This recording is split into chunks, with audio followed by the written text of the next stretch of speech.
Hello! ഇന്നത്തെ mini വ്ലോഗിലേക്ക് എല്ലാവർക്കും സ്വാഗതം കേട്ടോ. ഇന്നിപ്പോൾ രാവിലെ തുണി അലക്കലും അതുപോലെ ക്ലീനിങ്ങും ഇങ്ങനെ കുറേ കാര്യങ്ങളുണ്ട് കേട്ടോ. വാഷിംഗ് മെഷീനിലോട്ട് കുറച്ച് അലക്കാനുള്ള തുണികളൊക്കെ ഇട്ട ശേഷം ഞാൻ എന്നും ഉപയോഗിക്കാത്ത കുറേ പാത്രങ്ങൾ പുറത്തിരിക്കുന്നുണ്ടായിരുന്നു. അതൊക്കെ കഴുകി ഉണക്കി വെച്ചിട്ടുണ്ടായിരുന്നതാണ്. അതെല്ലാം ഞാൻ എടുത്ത് സ്റ്റോറിലോട്ട് വെക്കുകയാണ്. സ്റ്റോറിൽ അത് വെക്കാൻ ചെല്ലുമ്പോൾ സ്റ്റോർ ഇങ്ങനെ അലങ്കോലപ്പെട്ട് കിടക്കുകയാണ്. വേറെന്തോ പണിയൊക്കെ ചെയ്യാൻ വന്ന് ഞാൻ പിന്നെ സ്റ്റോർ ക്ലീനിങ്ങിലോട്ടായി. എന്തായാലും നമ്മുടെ കിച്ചണോട് ചേർന്ന് തന്നെ ചെറിയൊരു സ്റ്റോർ ഉണ്ടാക്കിയിട്ടുണ്ട് കേട്ടോ. അതുണ്ടാക്കിയത് കൊണ്ട് മാത്രം എൻ്റെ കിച്ചൺ എപ്പോഴും നല്ല നീറ്റായി കിടക്കുകയാണ്. കാരണം അധികം ഉള്ള പാത്രങ്ങളും സാധനങ്ങളും ഒക്കെ ഈ ഒരു സ്റ്റോറിലാണ് സൂക്ഷിക്കുന്നത്.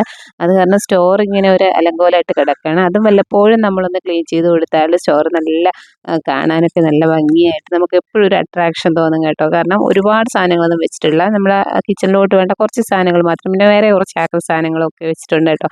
ഇപ്പോൾ ഒരുവിധം ഒന്ന് ക്ലീൻ ചെയ്ത് റെഡിയാക്കിയിട്ടുണ്ട്. ഇന്നത്തെ മിനി വ്ളോഗ് ഇത്രയേ ഉള്ളൂ. ഇഷ്ടപ്പെട്ടാൽ ലൈക്ക് ചെയ്യുക, ഷെയർ ചെയ്യുക. വീണ്ടും കാണാം നാളെ മറ്റൊരു മിനി വ്ളോഗായിട്ട്. Okay, bye by.